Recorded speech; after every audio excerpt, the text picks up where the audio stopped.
ಕಲಬುರಗಿ ಜಿಲ್ಲಾ ಕಾನೂನು ಸೇವಾ ಪ್ರಾಧಿಕಾರ, ಕರ್ನಾಟಕ ರಾಜ್ಯ ನ್ಯಾಯಾಂಗ ನೌಕರರ ಸಂಘ ಕಲಬುರಗಿ ಶಾಖೆ, ಆಯುಷ್ ಇಲಾಖೆ ಹಾಗೂ ಬಾರ್ ಅಸೋಸಿಯೇಷನ್ ಕಲಬುರಗಿ ಇವುಗಳ ಸಂಯುಕ್ತಾಶ್ರಯದಲ್ಲಿ ಕಲಬುರಗಿ ಜಿಲ್ಲಾ ನ್ಯಾಯಾಲಯದ ಸಿಬ್ಬಂದಿಗಳಿಗೆ ಇಂದು ಕಲಬುರಗಿ ಜಿಲ್ಲಾ ನ್ಯಾಯಾಲಯದ ಆವರಣದಲ್ಲಿರುವ ಹೊಸ ಬಾರ್ ಅಸೋಸಿಯೇಷನ್ ಸಭಾಭವನದಲ್ಲಿ ಆರೋಗ್ಯ ಶಿಬಿರ ಹಾಗೂ ತುರ್ತು ಸಂದರ್ಭದಲ್ಲಿ ಹೃದಯ ಆರೈಕೆ ಕುರಿತು ಉಪನ್ಯಾಸ ಕಾರ್ಯಕ್ರಮವನ್ನು ಹಮ್ಮಿಕೊಳ್ಳಲಾಗಿತ್ತು.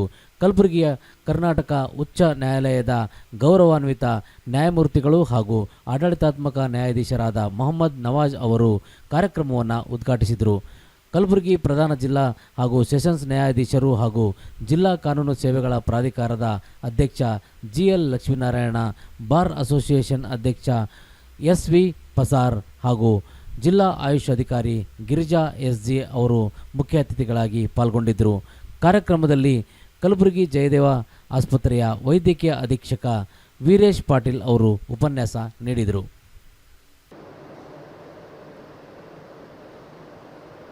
ದಿನದಿಂದ ದಿನಕ್ಕೆ ಈ ಹೃದಯಾಘಾತದ ಈ ಒಂದು ಕೇಸ್ ಅದೇನು ಅದು ಜಾಸ್ತಿ ಆಗ್ತಾ ಇದೆ. ಏನು ತಿಳ್ಕೊಬೋದು ಅಂತ ಹೇಳಿದರೆ, ಯಾರಿಗೂ ತಮ್ಮ ಆರೋಗ್ಯದ ಬಗ್ಗೆ ಕಾಳಜಿ ಇಲ್ಲ ಅಂತೇಳಿ ಒಂದು ಮಾತು ಹೇಳ್ಬೋದು. ಮತ್ತು ಈ ಡಯಾಬಿಟಿಕ್ ಇರಲಿ, ಹೈಪರ್ ಟೆನ್ಷನ್ ಇರಲಿ, ಇದೆಲ್ಲ ಈ ಹೃದಯಾಘಾತಕ್ಕೆ ಒಂದು ಕಾರಣ ಅಂತ ಹೇಳೋ ಒಂದು ಮಾತು ನಮ್ಮ ಡಾಕ್ಟರ್ ವೀರೇಶ್ ಪಾಟೀಲ್ನವರು ಉಪನ್ಯಾಸ ಮಾಡುವವರಿದ್ದಾರೆ. ಅವರೊಂದಿಗೆ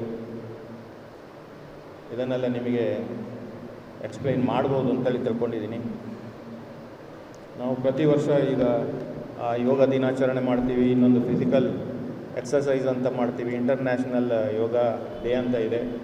ಇದೆಲ್ಲ ಯಾಕೆ ಅಂತಂದರೆ, ನಿಮಗೆ ನಿಮ್ಮ ಆರೋಗ್ಯದ ಬಗ್ಗೆ ಒಂದು ಗಮನ ಕೊಡಿ ಅಂತ ಹೇಳುವ.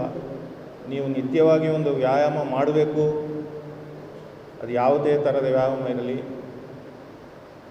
ವಾಕಿಂಗ್ ಇರಲಿ, ಇನ್ನೊಂದು ಎಕ್ಸಸೈಸ್ ಇರಲಿ, ಅಥವಾ ಏನೂ ಆಗೋದವರಿಗೆ ಅಲ್ಲಿ ಯೋಗ ಮಾಡಬೇಕು ಅಂತೇಳೋ ಒಂದು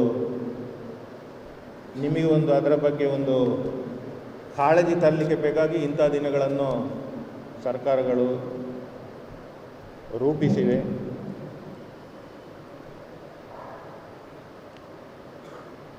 ಇವತ್ತು ಈ ಒಂದು ಶಿಬಿರದ ಪ್ರಯೋಜನ ಎಲ್ಲರೂ ಪಡಿಬೇಕು ಅಂತ ಹೇಳಲಿಕ್ಕೆ ಈ ಸಂದರ್ಭದಲ್ಲಿ ಹೇಳಲಿಕ್ಕೆ ಇಚ್ಛೆಪಡ್ತೀನಿ. ನಿಮ್ಮ ಕೆಲಸದ ಒತ್ತಡ ಏನೇ ಇರಲಿ, ಅದು ಆರೋಗ್ಯ ಸರಿ ಇದ್ದರೆ ಅದನ್ನು ಸರಿಯಾಗಿ ಕೆಲಸ ನಿರ್ವಹಿಸಿಕೊಂಡು ಹೋಗ್ಬೋದು. ನೀವು ಬೋತ್ ಫಿಸಿಕಲ್ ಆ್ಯಂಡ್ ಮೆಂಟಲ್, ನಿಮ್ಮ ಮನೆಯಲ್ಲೂ ನೀವು ಚೆನ್ನಾಗಿ ಅದು ಏನು ಮನೆಯಿಂದ ಬರಬೇಕಾದ್ರೆ, ಈಗ ನಮಗೆ ನ್ಯಾಯಾಧೀಶರಿಗೆ ಹೇಳ್ತಾರೆ ಕೆಲವು ವಕೀಲರು, ಇವತ್ತು ಇವರು ಏನೋ ಭಾಳ ಸಿಟ್ಟಲ್ಲಿದ್ದಾರೆ. ವಕೀಲರು ಹೇಳ್ತಾರೆ, ನಮಗೇನೋ ಕೇಸು ಭಾಳ ಎಲ್ಲ ಡಿಸ್ಮಿಸ್ ಮಾಡ್ತಾ ಇದ್ದಾರೆ, ಸಿಟ್ಟಲ್ಲಿದ್ದಾರೆ ಅಂತೇಳಿ. ಏನೋ ಮನಸ್ಸಿಗೆ ಏನೋ ಇವರಿಗೆ ತೊಂದರೆ ಆಗಿದೆ, ಶಾಂತಿ ಇಲ್ಲ ಅಂತ. ಸೊ ಇದು ನ್ಯಾಯಾಧೀಶರಿಗೆ ಮಾತ್ರ ಅಲ್ಲ, ಅದು ಎಲ್ಲ ಸಿಬ್ಬಂದಿ ವರ್ಗದವರು ಇರಲಿ ಅಥವಾ ನಮ್ಮ ವಕೀಲ ಮಿತ್ರರೇ ಇರಲಿ, ಎಲ್ರಿಗೂ ಈ ಮನಃಶಾಂತಿ ಮುಖ್ಯ. ಇದಕ್ಕೆ ಮುಖ್ಯ ನಿಮ್ಮ ಆರೋಗ್ಯದ ಕಡೆ ಗಮನ ಕೊಡಬೇಕು ಅಂತ ಹೇಳಿ ಒಂದೆರಡು ಈ ಸಂದರ್ಭದಲ್ಲಿ ಹೇಳಲಿಕ್ಕೆ ಇಚ್ಛೆಪಡ್ತಾ ಇದ್ದೀನಿ. ಎಲ್ಲರೂ ಈ ಮೆಡಿಕಲ್ ಕ್ಯಾಂಪ್ನ ಸದಾವಕಾಶ ತಗೊಳ್ಳಿ. ಆಮೇಲೆ ಇನ್ನೂ ಇಲ್ಲಿ ಈ ಜಿಲ್ಲಾ ನ್ಯಾಯಾಧೀಶ ಇಲ್ಲಿ ಕಲಬುರಗಿಯಲ್ಲಿ ಏನಿದು ಈ ಮೆಡಿಕಲ್ ಕ್ಯಾಂಪ್ ಶುರು ಮಾಡಿದ್ದಾರೆ, ಇದು ಇನ್ನೂ ಬೇರೆ ಜಿಲ್ಲೆಗಳಿಗೂ ಮಾದರಿ ಆಗಲಿ ಅಂತ ಹೇಳುವ ಒಂದು ಮಾತನ್ನು ಹೇಳಿ ನನ್ನ 4 ಮಾತು ಮುಗಿಸ್ತಾ ಇದ್ದೇನೆ. ಜೈ ಹಿಂದ್. ಮಲ್ಟಿಪಲ್ ಬ್ಲಾಕೇಜಸ್ ಇದ್ದಾಗ ಡೆತ್ ಆಗೋ ಸಾಧ್ಯತೆ ಹೆಚ್ಚಾಗುತ್ತೆ. ಸೊ ನಮ್ಮ ನೀವು ಟೈಮ್ ಈಸ್ ಮನಿ ಅಂತೀರಾ, ನಾವು ಟೈಮ್ ಈಸ್ ಮಸಲ್ ಅಂತೀವಿ. ಸೊ ನೀವು ಎಷ್ಟು ಡಿಲೇ ಮಾಡ್ತೀರಾ ಅಷ್ಟು ಮಟ್ಟಿಗೆ ಮಸಲ್ ಡ್ಯಾಮೇಜ್ ಆಗ್ತಾ ಹೋಗುತ್ತೆ. ಸೊ ಸಮ್ಟೈಮ್ಸ್ ಅರ್ಲಿ ಬಂದರೆ ಬೇರೆ ಬ್ಲಾಕೇಜ್ ಕ್ಲಿಯರ್ ಮಾಡಿದ್ರೆ ಆ ಮಸಲ್ ಲಾಸ್ ಆಗೋದು ಉಳಿಸ್ಬೋದು. ಸೊ ಡಿಲೇ ಆದಷ್ಟು ಮಸಲ್ ಲಾಸ್ ಹೆಚ್ಚಾಗುತ್ತೆ ಆ್ಯಂಡ್ ಸಮ್ಟೈಮ್ಸ್ ಪರ್ಮನೆಂಟ್ ಡ್ಯಾಮೇಜ್ ಆಗುತ್ತೆ. ಸೊ ಮಸಲ್ ರಿಕವರಿ ಇರೋದಿಲ್ಲ. ಸೊ ಅವಾಗ ಏನಂತಂದರೆ ಪ್ರಾಬ್ಲಮ್ ಹಾರ್ಟ್ ವೀಕ್ ಆಗೋದು, ದಮ್ ಬರೋದು, ಕಾಲು ನೋವು ಇವೆಲ್ಲ ಸಾಧ್ಯತೆ ಇದೆ. ಸೊ ಇದು ಸಡನ್ ಬ್ಲಾಕ್ ಆಗೋದ್ರಿಂದ ಹಾರ್ಟ್ ಅಟ್ಯಾಕ್ ಆಗುತ್ತೆ. ಹಾರ್ಟ್ ವೀಕ್ ಆಗೋದು ಬೇರೆ. ಹಾರ್ಟ್ ವೀಕ್ ಆಗೋದಕ್ಕೆ ಭಾಳಷ್ಟು ಕಾರಣಗಳಿರುತ್ತೆ. ಸಮ್ಟೈಮ್ಸ್ ಪೋಸ್ಟ್ ವೈರಲ್ ಇನ್ಫೆಕ್ಷನ್, ಈ ಥರ ಡೆಂಗು ಆರ್ ಪ್ರೆಗ್ನೆನ್ಸಿ ಆದಲ್ಲಿ ಆ ಥರ ಇದ್ದವರು ಸಮ್ಟೈಮ್ಸ್ ಹಾರ್ಟ್ ಮಸಲ್ ವೀಕ್ ಆಗುತ್ತೆ. ಹಾರ್ಟ್ ಅಟ್ಯಾಕ್ ಇರೋದು ಹಾರ್ಟ್ ಮಸಲ್ ಡ್ಯಾಮೇಜ್ ಆಗುತ್ತೆ. That is irreversible. So so heart muscle weak ಈ ಥರ ವೈರಲ್ ಇನ್ಫೆಕ್ಷನ್ ಆರ್ ಪ್ರೆಗ್ನೆನ್ಸಿನಲ್ಲಿ ಆರ್ ಸಮ್ ಅದರ್ ರೀಸನ್ಸ್ನಲ್ಲಿ ಹಾರ್ಟ್ ವೀಕ್ ಆದಾಗ ಅದು with proper treatment sometimes it reverses back to normal. So ಅದು heart weak ಆಗಿ heart failure ಆಗಿದೆ. This is heart attack. So ಈ ಕಾರಣಗಳು ಹಾರ್ಟ್ ಅಟ್ಯಾಕ್ ಆಗೋಕ್ಕೆ. ಸೊ ಮಾಮೂಲಾಗಿ ಏನಂತಾರೆ ಮುಂಚೆ ಬರೀ ಏನಂತಂದರೆ ವಯಸ್ಸಾದವರಿಗೆ heart attack, that was old concept. ಈಗ ಆ ಥರ ಇಲ್ಲ. Even we are seeing 22 years 25 years ಹುಡುಗರಲ್ಲಿ ಹಾರ್ಟ್ ಅಟ್ಯಾಕ್ ಆಗ್ತಾ ಇದೆ. ಸೊ ಈ ಕಾರಣಗಳೇನು ಇಷ್ಟು ಸಣ್ಣ ವಯಸ್ಸಲ್ಲಿ? So lot of things are changing. So ತಮ್ಮ ಜನ್ರೇಷನು ಬರೋ ಜನ್ರೇಷನು ಆ್ಯಂಡ್ ತಮ್ಮ ಪ್ರೀವಿಯಸ್ ಬ್ಯಾಕ್ ಜನ್ರೇಷನ್ದವರಿಗೆ there is a lot of drastic changes in our habits, lifestyle, food patterns, idellanu, and sleep pattern. So all these things are impacting. So food dalli munche we were all like mane uta, hotels, hardly any hotel system there are adu khanavadi antaralla aa thara. So that was all where what you used to get is a good food. Adulteration is to so much extent, so we don't know what all chemicals they are adding. So food is one major thing.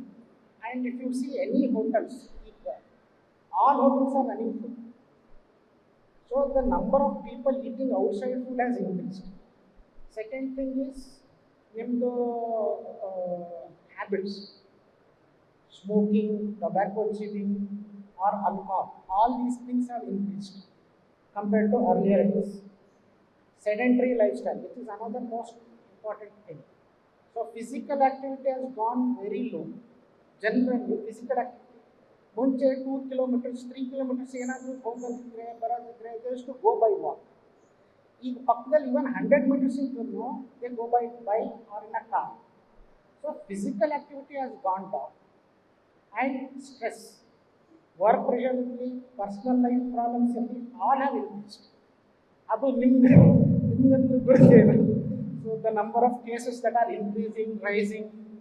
So these things, so mental pressure, peer pressure, mental pressure because of all these personal problems, work pressure, it has gone tremendous. Next is disturbed sleep.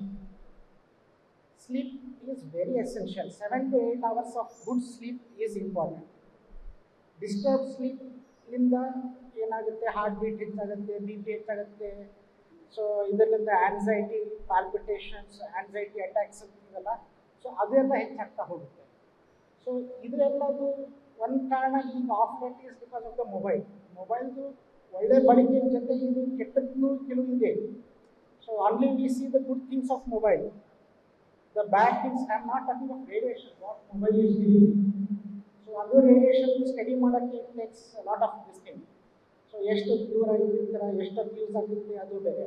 What I am saying is, ರಾತ್ರಿ ಎಲ್ಲ mobile ನೋಡ್ತಾ ಇರೋದು, reels ನೋಡ್ತಾ ಇರೋದು, ಮಲಗೋದಿಲ್ಲ, disturb sleep, ಅದರಿಂದ anxiety problems, ಕಾನ್ಫಿಡೇಷನ್ ಅಂತಂದರೆ ಎದೆ ಬಡಿತ ಹೆಚ್ಚಾಗೋದು, ಗಾಬರಿ ಅನಿಸೋದು, psychological problems, these are increase. So this is also causing ಏನಂತಂತಂದರೆ heart related problems because of disturb sleep. So ಎಲ್ಲರೂ ಬರೀ ನಾವು mobile good things we are seeing, but also we are looking at bad things. ಈಗ of late ಮಕ್ಕಳಿಗೆ what we are seeing is the screen time. This is a new terminology, screen time. So screen time ಎಷ್ಟು ಹೆಚ್ಚಾಗ್ತಾ ಇದೆ ಅಷ್ಟು ಮಕ್ಕಳಲ್ಲಿ psychological problems ಇದೆಲ್ಲ ಹೆಚ್ಚಾಗ್ತಾ ಇದೆ. So it is like mobile is the next big addiction generally. ಮುಂಚೆ ಹೆಂಗೆ alcohol was the addiction, smoking was the addiction, next is the screen time, mobile addiction. So this is causing lot of anxiety problems among children and adults. So youngsters, of late we are seeing ರಾತ್ರಿ ಎಲ್ಲ ಓಡಾಡ್ತಿರ್ತಾರೆ, ರಾತ್ರಿ ಎಲ್ಲ ಹೊರಗಡೆ ಇರ್ತಾರೆ and habits ಮಾಡೋದು. ಇದರಿಂದನೇ ಏನಂದರೆ anxiety attacks, palpitations, heart attacks, because disturb sleep. 1 day, 2 day, 3 day, it is a different thing. If this becomes a routine, daily routine, then it's a different thing. So this is also causing a lot of problems. Then comes your already ಯಾರು B P sugar ಇರೋರು. So ಅವ್ರದ್ದು B P sugar ಆಗಲಿ, cholesterol control ಇಲ್ಲ ಅಂತಂತಂದರೆ heart attacks ಹೆಚ್ಚಿದೆ. Then genetics most important. ಪೇರೆಂಟ್ಸ್ದಲ್ಲಿ heart attack ಆದರೆ ಮಕ್ಕಳಲ್ಲಿ ಹಾರ್ಟ್ ಅಟ್ಯಾಕ್ ಆಗೋಕ್ಕೆ ಸಾಧ್ಯತೆ ಹೆಚ್ಚಾಗುತ್ತೆ. ಆ್ಯಂಡ್